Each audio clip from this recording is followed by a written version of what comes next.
नमस्कार, the knowledge care में आप सभी का हार्दिक स्वागत है। दोस्तों, आज भाई दूज का त्यौहार है, जिसके लिए आप सभी व्यूअर्स को ढेर सारी शुभकामनाएं। और पर्व त्यौहार के सीज़न के साथ साथ आगामी हमारा जो है महापर्व छठ महापर्व भी आ रहा है। लेकिन इसके साथ साथ हम ये कहना चाहेंगे कि एग्ज़ाम फेस्टिवल भी हम युवाओं के लिए, बेरोज़गारों के लिए काफ़ी मायने रखता है। उसके मद्देनज़र हम छठ को भी मनाएंगे। हम ये नहीं कह रहे हैं आपको कि पर्व त्यौहार बिल्कुल ना मनाएं, उसमें बहुत ज़्यादा पूरा रुचि लें, जितना आनंद हो एक एक क्षण एंजॉय करें।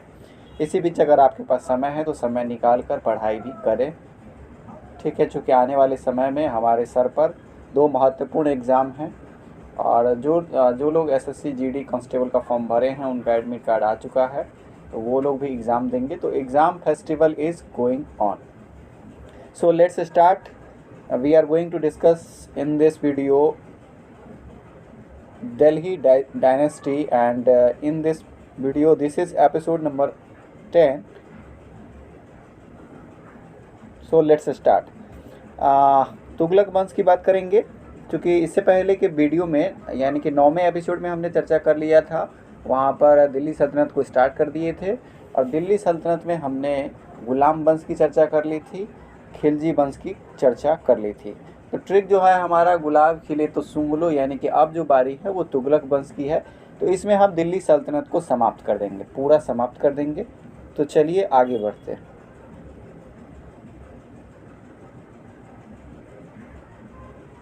दिल्ली सल्तनत जो है वह, उसका कार्यकाल जो है वह रहेगा कब से कब तक, तो यह 1320 से 1414 तक रहेगा। तुगलक वंश का, दिल्ली सल्तनत नहीं, तुगलक वंश का। दिल्ली सल्तनत तो हमारा 1206 से चल रहा है और वह 1526 तक चलेगा। तो दिल्ली सल्तनत में तुगलक वंश की चर्चा हो रही है। तुगलक वंश के संस्थापक हैं गयासुद्दीन तुगलक। कौन है? गयासुद्दीन तुगलक हैं। तुगलक किसी वंश का नाम नहीं था। हालांकि गयासुद्दीन का नाम गाजी तुगलक या गाजी बेग तुगलक था, इसी कारण उसके उत्तराधिकारी को भी तुगलक कहा जाने लगा। जी हाँ, तुगलक कोई वंश नहीं था, लेकिन गयासुद्दीन का नाम जो है, गयासुद्दीन तुगलक का जो नाम है वो था गाजी तुगलक। तो इसके बाद जो इसके नीचे जो भी शासक बने, उन्होंने भी तुगलक की उपाधि या तुगलक टाइटल जोड़ लिया, ठीक है। गयासुद्दीन ने उदारता की नीति अपनाई, जिसे बर्नी ने रस्मोनियम अथवा मध्यम पंथी नीति कहा है। जयउद्दीन बर्नी का मानना है कि गयासुद्दीन तुगलक जो है वो मध्यम मार्गवादी था, ठीक है। उसने सिंचाई व्यवस्था दुरुस्त करवाई। यह प्रश्न कई बार पूछा गया है कि दिल्ली सल्तनत में पहली बार जो है इतिहास में नहरों की व्यवस्था किसने करवाई, तो ये गयासुद्दीन तुगलक ने करवाई। सबसे ज़्यादा नहर जो है वो एफएसटी के द्वारा बनाया गया, फिरोज शाह तुगलक के द्वारा। इसने किसानों और राज्य की आर्थिक नीति में सुधार किया। इसके समय डाक व्यवस्था श्रेष्ठ थी। उसने न्याय की व्यवस्था में सुधार किया। आपको याद होगा कि डाक व्यवस्था जो है वो अलाउद्दीन खिलजी के समय स्टार्ट की गई थी, और इसके समय यानी कि गयासुद्दीन तुगलक के समय यह काफ़ी महत्वपूर्ण रही। उसने तुगलकाबाद नामक शहर की स्थापना की। गयासुद्दीन तुगलक नाम था तो तुगलकाबाद नामक शहर की स्थापना की। गयासुद्दीन ने सरकारी कर्मचारियों को राजस्व वसूली में हिस्सा न देकर उन्हें कर मुक्त जागीरें देना स्टार्ट कर दिया। मतलब जो गवर्नमेंट एम्प्लॉई थे उनको राजस्व वसूली में हिस्सा नहीं देते थे, उसके बजाय उन्हें क्या दे देते थे? बिना टैक्स वाला जागीर दे देते थे, ठीक है। ये जागीर ले जाओ, इसमें तुम्हें टैक्स नहीं लगेगा।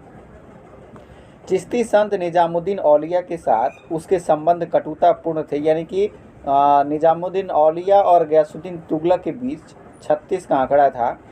तो इसमें हुआ क्या कि जब गयासुद्दीन बंगाल से लौट रहा था तो उसने दिल्ली आने से पहले ही निजामुद्दीन औलिया को कहा था कि आप जो है दिल्ली छोड़ दें, ठीक है। इस पर निजामुद्दीन औलिया ने कहा था, हुनूज दिल्ली दूरस्त, यानी कि दिल्ली अभी तुम्हारे लिए दूर है। और हुआ भी। गयासुद्दीन जब अफगानपुर नामक गांव में विश्राम कर रहा था तो जूना खां के महल में, जो आगे चलकर मोहम्मद बिन तुगलक बनेगा एमबीटी, तो उसके महल में लकड़ी का महल था, वो गिर गया उसके देह पर, और इसकी वजह से गयासुद्दीन तुगलक की मृत्यु हो गई। तो इब्न बतूता के अनुसार गयासुद्दीन तुगलक की मृत्यु का कारण मोहम्मद बिन तुगलक का षड्यंत्र है। यह कौन मानता है? तो यह इब्न बतूता मानता है, जो कि मोरक्को का रहने वाला था और एमबीटी के काल में आया भी था। तो इसका मानना है कि गयासुद्दीन तुगलक को जानबूझकर मारा गया है। लकड़ी के महल में वो विश्राम कर रहा था, तो उसके षड्यंत्र के तहत गयासुद्दीन तुगलक को मारा गया। उसे उसके द्वारा तुगलकाबाद में बनवाए गए कब्र में दफनाया गया। और यह तुगलकाबाद में वह खुद कब्र बनवाया था गयासुद्दीन तुगलक, उसी में उसको दफनाया गया। एक शासक और था इल्तुतमिश, जिसने पहले ही अपना कब्र बना रखा था। ठीक है, इल्तुतमिश को मकबरा शैली का जन्मदाता भी जाना जाता है। उसने तांबे का टका, चांदी का जीतल, ये सब हमने सारी चर्चाएं कर ली है, पीछे नहीं लौटेंगे, समय भी ज़्यादा नहीं खींचना है। तो अब बारी आती है एमबीटी की, जिसका नाम था, मूल नाम था जूना खां, और इसने उलू खां की उपाधि भी धारण की। वह गयासुद्दीन का पुत्र था। किसका पुत्र था? गयासुद्दीन का पुत्र था। उसके शासनकाल में 1333 ईस्वी में मोरक्को का रहने वाला इब्न बतूता आया था। इब्न बतूता ने रेहला नामक पुस्तक की रचना की है, और इब्न बतूता को एमबीटी ने अपना काजी नियुक्त किया और 1342 ईस्वी में चीन में अपना ब्रांड एम्बेसडर बनाकर या राजदूत बनाकर भेजा था। किसको? इब्न बतूता को। किसने भेजा? एमबीटी ने चीन भेजा था 1342 में।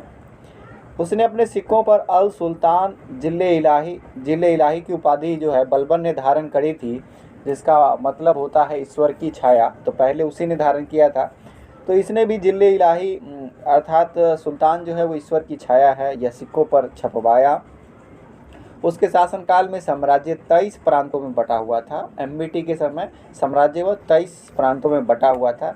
एमबीटी बहुत ही पढ़ा लिखा, दिल्ली सल्तनत में सबसे ज़्यादा पढ़ा लिखा आदमी था, लेकिन यह पढ़ा लिखा मूर्ख कहा जाता है, इसे रक्त पिपासु कहा जाता है, क्योंकि यह क्रूर नीतियों की वजह से जाना जाता है। बेचारा अनसक्सेस रहा इस वजह से, तो सबसे ज़्यादा पढ़ा लिखा शासक था।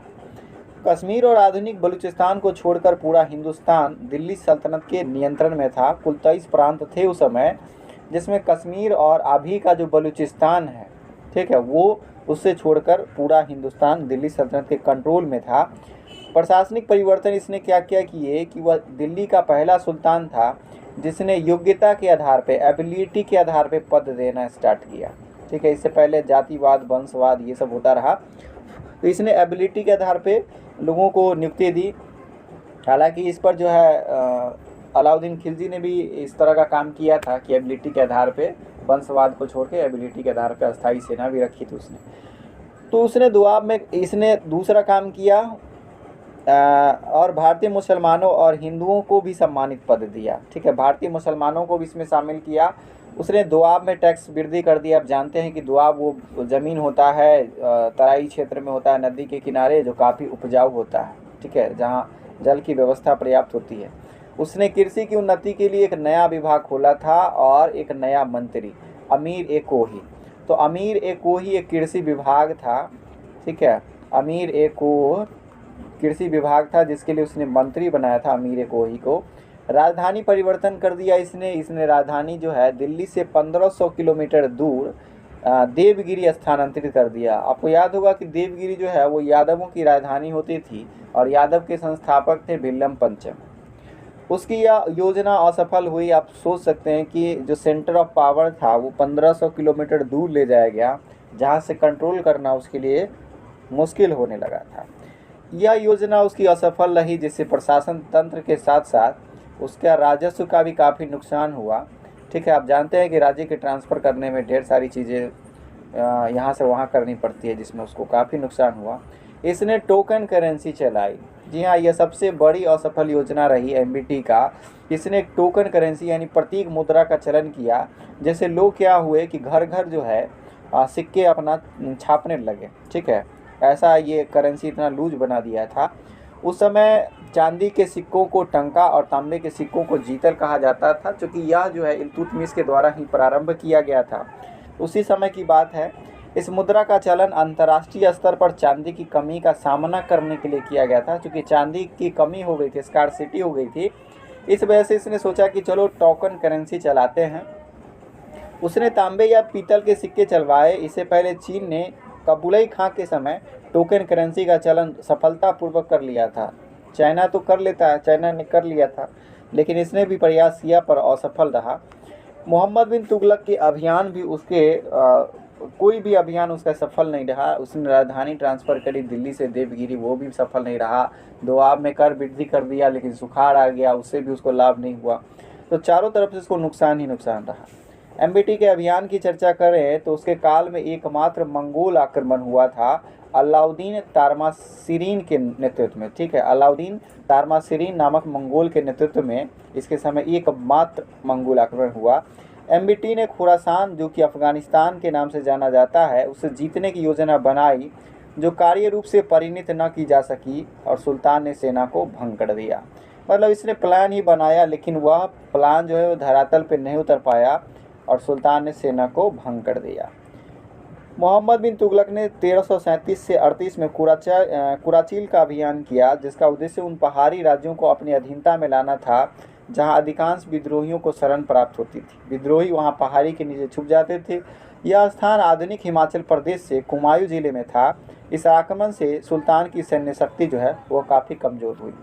ये जो इसका अभियान था खुरासान का अभियान, इसमें इसने तो सैनिकों को एडवांस वेतन दे दिया था, एडवांस पेमेंट दे दिया था, लेकिन बाद में मैत्रीपूर्ण संधि हो गई जिससे युद्ध हुआ ही नहीं, तो वो भी नुकसान हो गया। एमबीटी के काल में प्रमुख विद्रोह की चर्चा करें तो एक तो उसने मंगोल का आक्रमण हुआ तारमासिरीन के नेतृत्व में, और ये गुलबर्गा के निकट सागर के जागीरदार बहाबुद्दीन गुरसास्प ने भी विद्रोह किया। मुल्तान के सूबेदार बहरान आइबा उर्फ किसलू खां का विद्रोह हुआ। 1827-28 में बंगाल का विद्रोह हुआ। 1336 में विजयनगर साम्राज्य का विद्रोह हुआ। 1347 में देवगिरी में विद्रोह किया और बहमनी राज्य की नींव डाल दी गई। तो मोहम्मद बिन तुगलक के समय जब शासन कमज़ोर हुआ तब उस समय विजयनगर साम्राज्य एक उभरा और एक बहमनी साम्राज्य बन के उभरा। 1336 में विजयनगर साम्राज्य की स्थापना हरिहर और बुक्का और 1347 में हसन गंगू के नेतृत्व में हुई। उसने निजामुद्दीन औलिया की कब्र पर मकबरे का निर्माण कराया था। उसने तुगलकाबाद के पास, तुगलकाबाद की स्थापना जो है वो गयासुद्दीन तुगलक ने किया। इसके पास उसने आदिलाबाद नामक किला बनाया था। उसने सतपलाह बांध और बिजली महल का भी निर्माण करवाया था। मृत्यु इसकी एक विद्रोह के दमन के दौरान और ठट्टा नामक जगह पर सिंध में मोहम्मद बिन तुगलक बीमार हो गया और 20 मार्च 1351 को उसकी मृत्यु हो गई। बदायूनी के अनुसार, बदायूनी का कहना है, बहुत ही इम्पोर्टेंट कथन है कि सुल्तान को यानी कि राजा को प्रजा से मुक्ति मिल गई और प्रजा को राजा से मुक्ति मिल गई। बदायूनी ने उसके मरने के बाद कहा इसे रक्त पिपासु, पागल, ठीक है, और एक और है, ठीक है, स्वप्न कुछ करके शब्दावली का प्रयोग किया गया है। यह सब शासक के रूप से संबोधित किया गया है। इसके बाद चर्चा है एफएसटी की। जी हाँ, जीएसटी देख लिया हमने, गयासुद्दीन तुगलक, उसके बाद एमबीटी देखा, एफएसटी देखेंगे। फिरोज शाह तुगलक यह 1351 से 1388 ईस्वी तक एक महत्वपूर्ण शासक रहा यह तुगलक वंश का। मोहम्मद बिन तुगलक के मरने के समय जब फिरोज जो था उसके साथ ही था, तो 22 मार्च 1351 को फिरोज सुल्तान बन गया। फिरोज शाह तुगलक जो है वो मोहम्मद बिन तुगलक का, एमबीटी का चचेरा भाई था। फिरोज के आंतरिक शासन की व्यवस्था करें तो राजस्व व्यवस्था में फिरोज ने इस्लामी कानूनों के आधार पर केवल 4 प्रकार के टैक्स लगाए। खराज, खम्स, लूट का माल, जिसमें अलाउद्दीन खिलजी ने लूट के माल में 4/5 हिस्सा कर दिया था राज्य का और लूटने वाले को मात्र 1/5 कर दिया था, जिसको इसने लौटाकर 1/5 कर दिया राज्य का। जजिया इसने हिंदुओं पर लगाए और ज़कात मुसलमानों पर लगाया, जिसमें 2.5% जो है मुसलमानों से लिया जाता था और उन्हीं के हित में खर्चा भी किया जाता था। उसने 24 कष्टदायक करों को हटा दिया था। इसके समय से जो सबसे इम्पोर्टेंट प्रश्न पूछा जाता है कि हर्ब ए सर्ब क्या है, तो यह एक प्रकार का सिंचाई कर था जो उपज का 1/10 भाग लिया जाता था।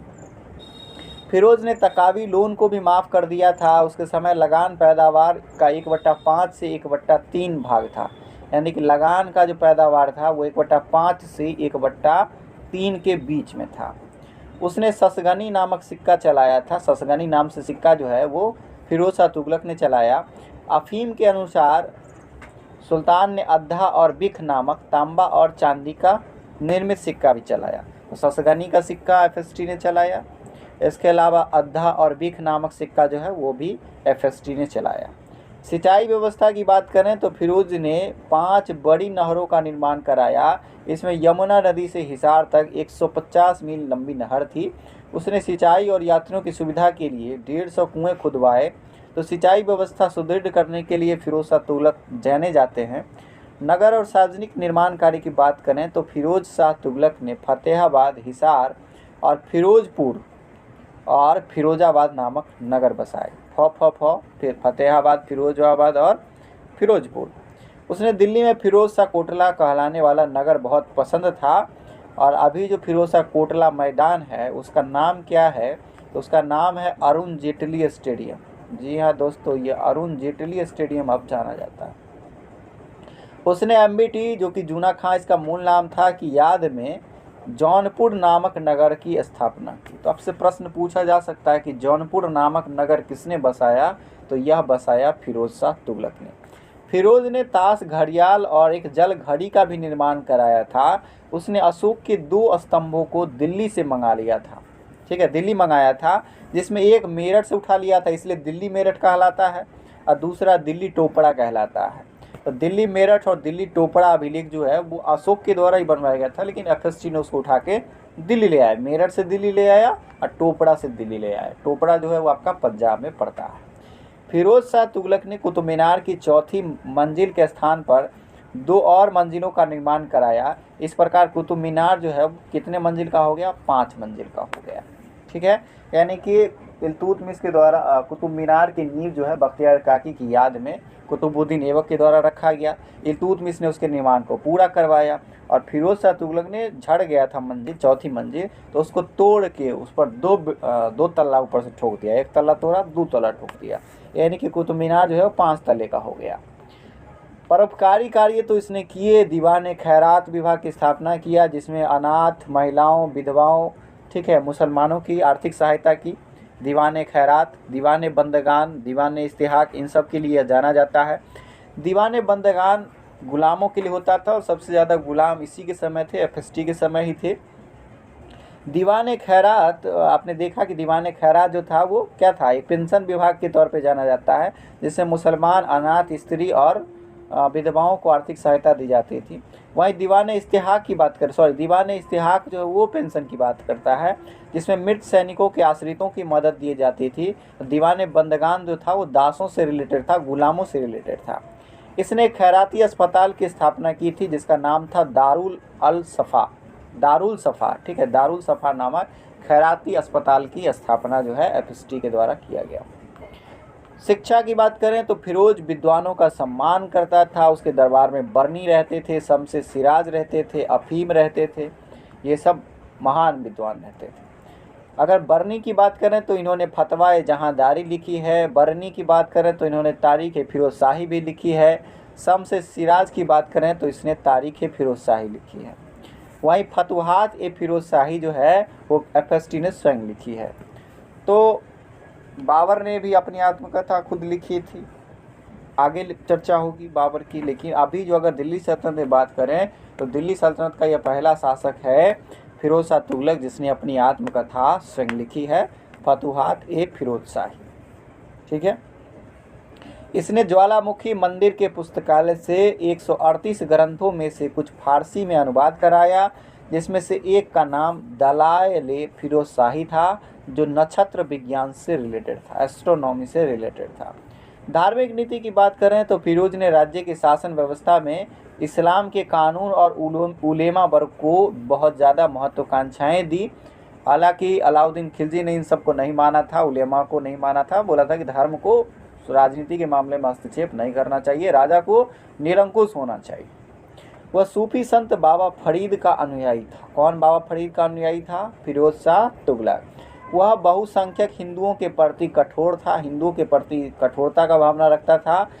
फिरोज शाह तुगलक ने खलीफा से 2 बार अपने सुल्तान के पद की स्वीकृति ली और अपने को खलीफा का नायाब कहा। क्या कहा?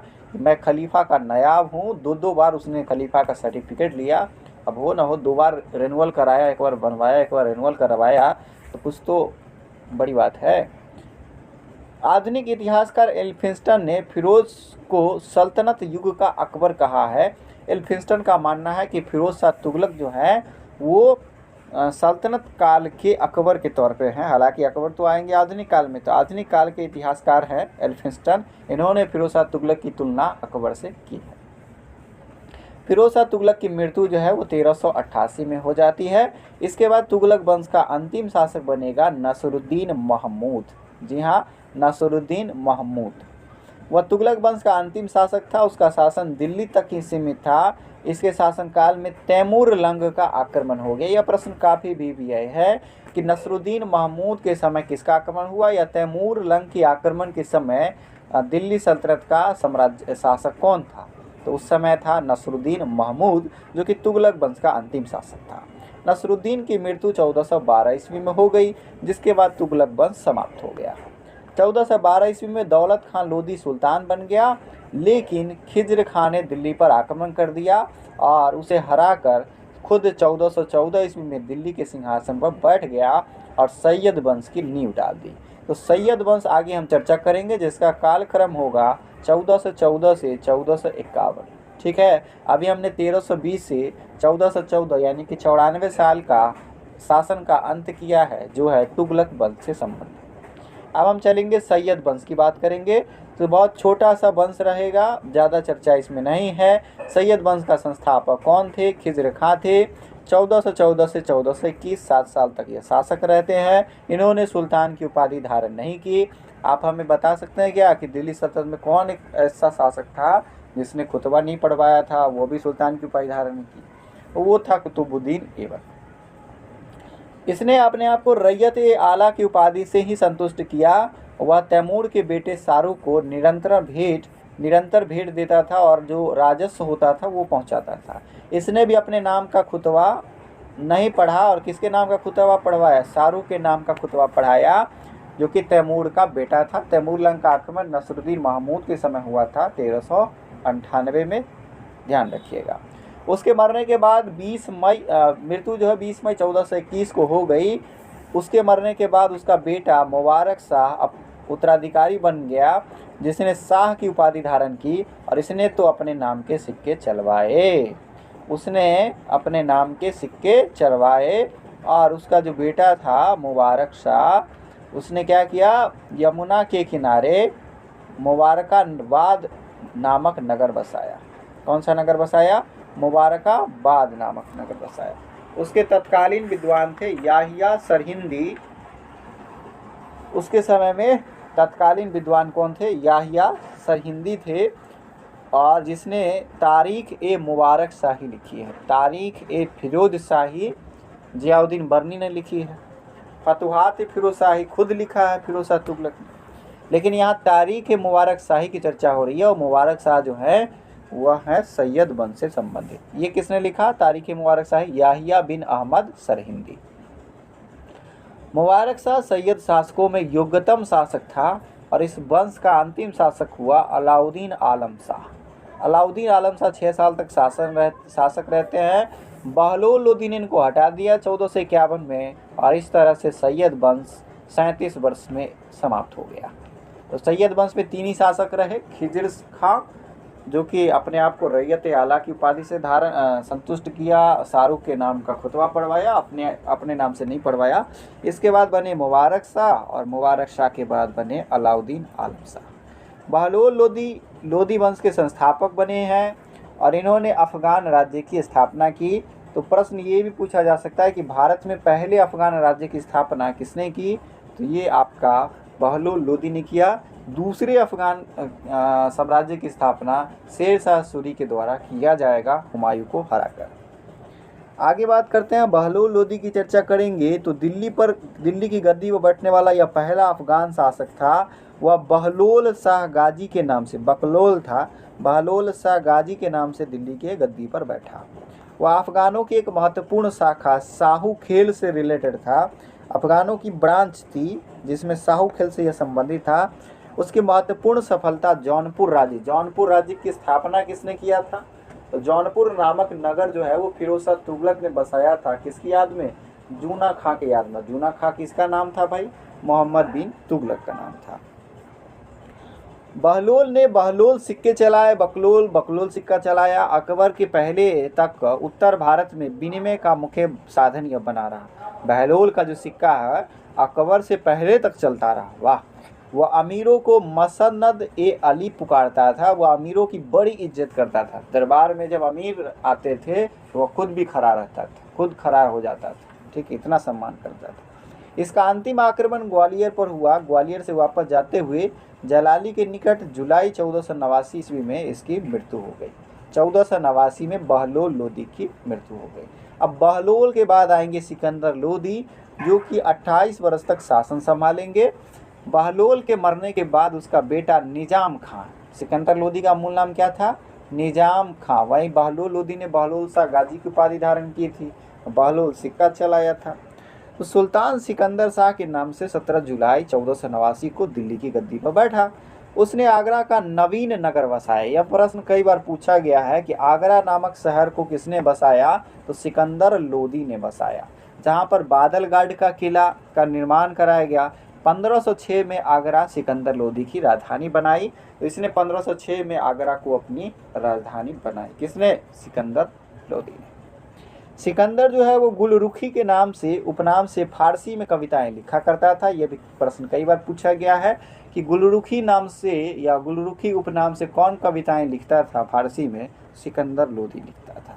उसके समय में गायन की विद्या जो है, गायन विद्या के एक श्रेष्ठ ग्रंथ लज्जत ए सिकंदर शाही की भी रचना हुई थी।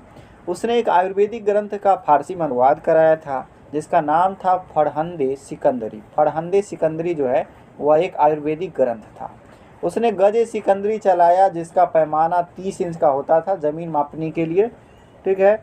सिकंदर ने अनाज पर ज़कात लेना बंद कर दिया था। ज़कात जो है वो मुसलमानों से लिया जाता था 2.5%, और जजिया हिंदुओं से लिया जाता था। उसने ब्राह्मणों से जजिया लेना फिर से प्रारंभ कर दिया। किसने? सिकंदर लोदी ने। बीच में फिरोज शाह तुगलक ने तो स्टार्ट ही किया था, बीच में कोई एक शासक था जिसने इसको बंद कर दिया था कुछ दिन के लिए, लेकिन सिकंदर लोदी ने इसको फिर से प्रारंभ कर दिया। इसने नगरकोट के ज्वालामुखी की मूर्ति को, वही ज्वालामुखी मंदिर से की लाइब्रेरी से, किसने? पुस्तकालय से फिरोज शाह तुगलक ने पुस्तकें वहाँ से चोरी कराया, उठाया, लूटा जो कहिए, और उसका फारसी में अनुवाद करवाया था, जिसमें एक का नाम दलाइल फिरोजशाही भी था, जो कि नक्षत्र विज्ञान से रिलेटेड था। इसने ज्वालामुखी की मूर्ति को तोड़कर उसके टुकड़ों को मांस तौलने के लिए कसाईयों को दे दिया। उसने मुहर्रम में तजिया निकालना भी बंद करवा दिया था, और मुस्लिम महिलाओं को पीरों और संतों की मज़ार पर जाने से रोक लगा दिया था। तो ये सारे काम सिकंदर लोदी का था। सिकंदर लोदी ने आगरा नामक शहर की स्थापना करी। 1506 में आगरा को अपनी राजधानी बनाया। मुस्लिम महिलाओं को पीरों और संतों मज़ारों पर जाने से मना कर दिया। इसके अलावा मुहर्रम में तजिया निकालना भी बंद कर दिया। अब चर्चा है इब्राहिम लोदी की। तो इब्राहिम लोदी 1517 से 1526 तक शासन रहेंगे, और इनके समय हो जाएगा बाबर का आक्रमण, और लोदी हो जाएंगे यहीं पे धराशाही, ठीक है। तो लोदी वंश का अंतिम शासक था इब्राहिम लोदी। प्रमुख अफगान दौलत खान लोदी, जो कि पंजाब के सूबेदार थे, और इब्राहिम लोदी का चचा थे आलम खां, और चचा ने बचा का काम तमाम करवा दिया। इब्राहिम की सत्ता को समाप्त करने के उद्देश्य से उन्होंने काबुल के शासक बाबर को इनविटेशन दिया कि आओ बाबर, खाओ डाबर, है ना, और यहाँ हरपो। बाबर को डाबर करने के लिए बुलाया गया। किसके द्वारा? यह भी प्रश्न कई बार पूछा जाता है। तो दौलत खान लोदी, जो कि पंजाब के सूबेदार थे, और आलम खां, जो कि उसके चचा थे। तो हमें तो अपनों ने लूटा, ये इतिहास वाली कहानी चलती रहती है। 21 अप्रैल 1526 में बाबर और इब्राहिम लोदी के बीच पानीपत का प्रथम युद्ध हुआ। यह तो जो पढ़ने वाले हैं, जो छात्र कंपटीशन की तैयारी करते हैं, उनके जुबान पर रटा सा गया है, इतनी बार उन्होंने पढ़ा।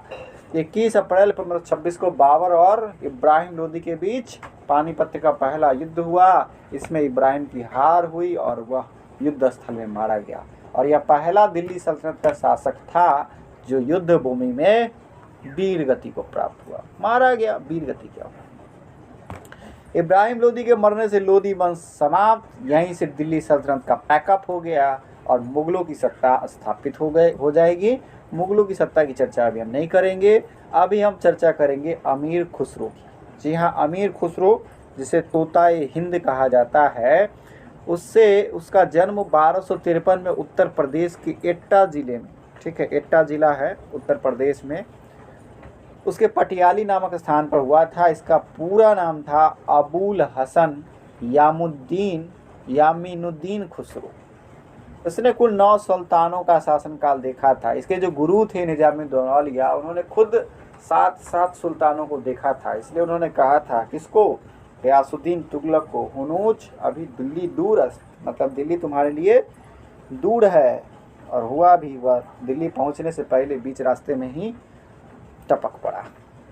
निजामुद्दीन औलिया का चेला था अमीर खुसरो, जिसका जन्म 1253 में उत्तर प्रदेश के एट्टा जिले के पटियाली नामक स्थान पर हुआ था। इसका पूरा नाम था अबुल हसन यामीनुद्दीन खुसरो।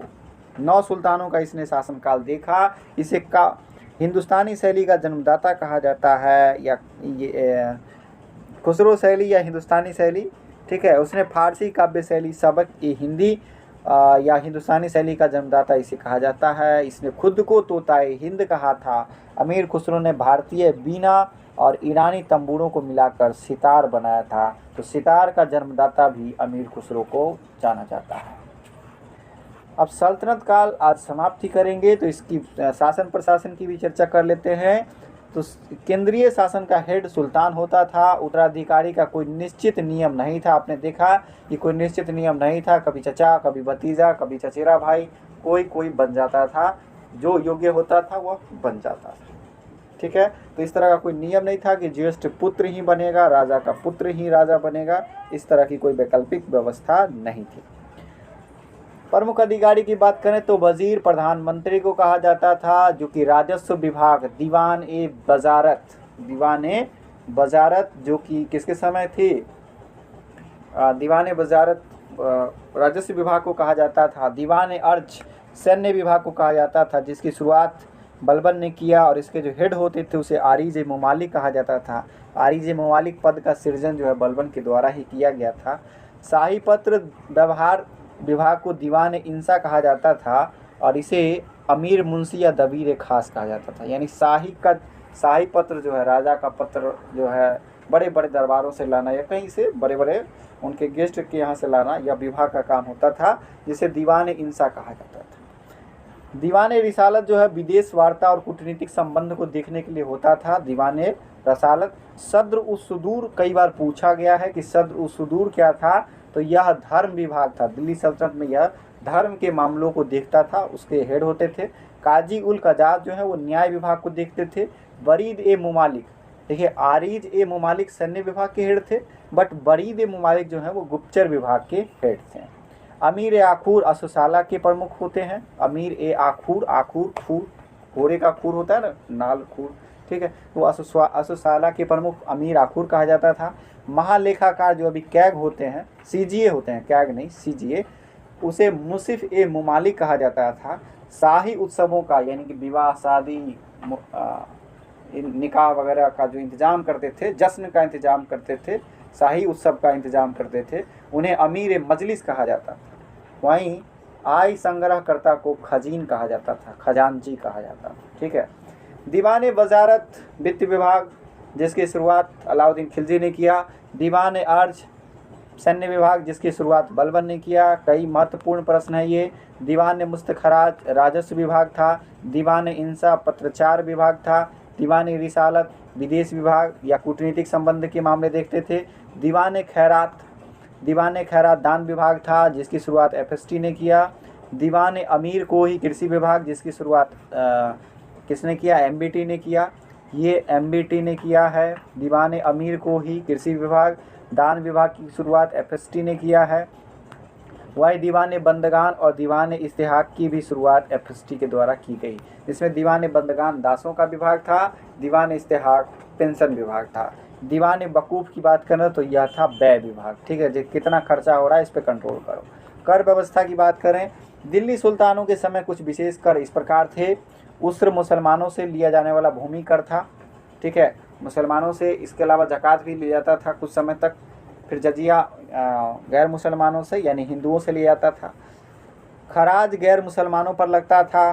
यानी हिंदुओं पर लगता था ऑटोमेटिकली। मुसलमानों को छोड़ के जो भी बच गए उनको क्या देना पड़ता था, खराज। मुसलमानों को देना पड़ता था उस्र, ये ज़मीन का टैक्स है, ज़मीन का टैक्स। उस्र ज़मीन का टैक्स है जो मुसलमानों से लिया जाता था, खराज ज़मीन का टैक्स है जो गैर मुसलमानों से, यानी मुसलमानों को छोड़ के जितने बच गए। खम्स की बात करें तो खम्स जो है लूट का माल होता था, लूट के माल को खम्स कहा जाता था। इसके 1/5 भाग पर सुल्तान का अधिकार। यह प्रश्न पूछा जा सकता है, मैं ही पूछ लेता हूँ। तो अलाउद्दीन खिलजी के समय 4/5 था, कर दिया गया था। अलाउद्दीन खिलजी को लोभ लग गया था तो उसने 4/5 कर दिया था 1/5 से। लेकिन दिल्ली सल्तनत में फिर यहाँ पर आते आते फिर सुधार हुआ, फिर 1/5 से 4/5 से 1/5 कर दिया। लेकिन फिरोज शाह तुगलक को छोड़कर सभी सुल्तानों ने 4/5 भाग स्वयं के लिए रखा। देखिए एकमात्र एफएसटी ही था जिसने मात्र 1/5 हिस्सा लिया, बाकी सारे शासक जो हैं लूट के माल में या खम्स में कितने लिए, 4/5 लिए। ज़कात क्या था, मुसलमानों पर लिया जाने वाला धार्मिक कर था। जजिया गैर मुसलमानों पर लिया जाने वाला धार्मिक कर था। तो जजिया और ज़कात आप समझ गए होंगे। जजिया जो है मुसलमानों से लिया जाने वाला धार्मिक कर था, ज़कात जो है वो गैर मुसलमानों से लिए जाने वाला धार्मिक कर था। वहीं उस्र की बात करें तो मुसलमानों से लिए जाने वाला भूमि कर था, ठीक है। और एक था उस्र के अलावा कौन था, खराज। जी हाँ, खराज था, वो गैर मुसलमानों से लिए जाने वाला भूमि कर था।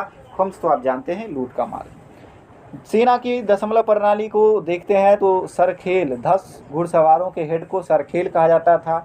10 सरखेल मिला के होते थे एक सिपह सालार, ठीक है। 10 सिपह सालार मिला के क्या हो जाते थे, अमीर। जिनके अंदर 10 अमीर होता था वे मलिक कहलाते थे, जिनके अंदर 10 मलिक होता था खान, और सभी खानों के हेड हो जाते थे सुल्तान, ठीक है। सरखेल 10 घुड़सवार का हेड सरखेल, ऑर्डर वाइज, ठीक है। 10 घुड़सवार जिसके अंदर हो गए वो सरखेल हो गया। 10 सरखेल जिसके अंदर हो गए वो सिपह सालार हो गया। 10 सिपह सालार जिसके अंदर हो गए वो अमीर हो गया। 10 अमीर जिसके अंतर्गत हो गए वो मलिक हो गया। 10 मलिक जिसके अंतर्गत हो गया वो खान हो गया, और सभी खानों के खान सुल्तान, ठीक है। तो ये था आपका दिल्ली सल्तनत। और इसमें इक्ताओं का शासन भी देख लेते हैं छोटा सा। प्रांतों को इक्ता के नाम से पुकारा जाता था, और इक्ता प्रणाली की शुरुआत इल्तुतमिश के द्वारा की गई। इक्ताओं को सिक्कों में विभाजित किया गया था, जिसका प्रमुख एक सैनिक अधिकारी होता था। सिक्कों को परगना में बांटा गया था, जिसका मुख्य अधिकारी आमील होता था, ठीक है। सिक्कों को विभाजित किया गया था, इक्ता को सिक्का में तो सिक्कादार हो गया, सिक्का को परगना में, परगना का हेड आमील हो गया, ठीक है। शासन की सबसे छोटी इकाई गांव थी, जहां पर खुत मतलब भूस्वामी और मुकद्दम मतलब मुखिया, मुख्य अधिकारी होते थे। खुत होते थे भूस्वामी और मुकद्दम होते थे मुखिया। प्रांतीय या सूबे के स्तर के अधिकारी को बली, मुक्ता, अमीर या मलिक कहा जाता है। मलिक आपने देखा था कि 10 सिपह सालार जिसके अंदर काम करेंगे वो मलिक हो जाएंगे, 10 मलिक जिसके अंदर काम करेंगे वो खान हो जाएंगे, सभी खानों के खान सुल्तान। अलाउद्दीन खिलजी के समय दीवान ए वजारत, जी हाँ दीवान ए वजारत, जो कि क्या था, वित्त विभाग से रिलेटेड था, उसकी आय पर नियंत्रण रखना, और अंततः इक्ता प्रथा क्या हुआ, इक्ता प्रथा को समाप्त कर दिया गया। फिरोज शाह तुगलक ने फिर से इक्ता प्रणाली को स्टार्ट करवा दिया, ठीक है। तो दोबारा से फिरोज शाह तुगलक ने इक्ता प्रणाली को स्टार्ट किया। कारखाने की बात करें तो दिल्ली सुल्तानों ने विभिन्न वस्तुओं के उत्पादन के लिए अनेक कारखाने खोले थे, और इनमें जैसे सुल्तान की आय में वृद्धि होती थी, अन्य धनवान व्यक्ति को बेची जाती थी अब वस्तुएं। अफीफ के अनुसार 2 तरह के कारखाने थे। एक कारखाना था रातीबी, इनमें काम करने वाले व्यक्ति को निश्चित वेतन दिया जाता था, और गैर रातीबी में काम के अनुसार, ठीक है, wages directly proportional to work, ठीक है, जितना काम करोगे उतना ही मजदूरी मिलेगा। लेकिन रातीबी में क्या था, फिक्स्ड वेतन दिया जाता था, ठीक है, फिक्स्ड, काम कम करो ज़्यादा करो फिक्स मिलेगा, सरकारी नौकरी। प्रत्येक कारखाने की देखभाल के लिए मुतशरीफ नामक एक अधिकारी होता था, और सभी मुतशरीफों के ऊपर एक प्रधान होता था। तो ये था आपका दिल्ली सल्तनत। आपको ये वीडियो कैसा लगा कमेंट करके ज़रूर बताएं। और जी हाँ, एक बार फिर से छठ पर्व की ढेर सारी शुभकामनाएं आपको। छठी मैया से हमारा विनम्र प्रार्थना रहेगा कि अब की बार सबका बेरोजगारी पार हो जाए। और मिलते हैं नेक्स्ट एपिसोड में, तब तक के लिए जय हिंद, जय भारत। ख्याल रखिए अपना और एंजॉय करिए।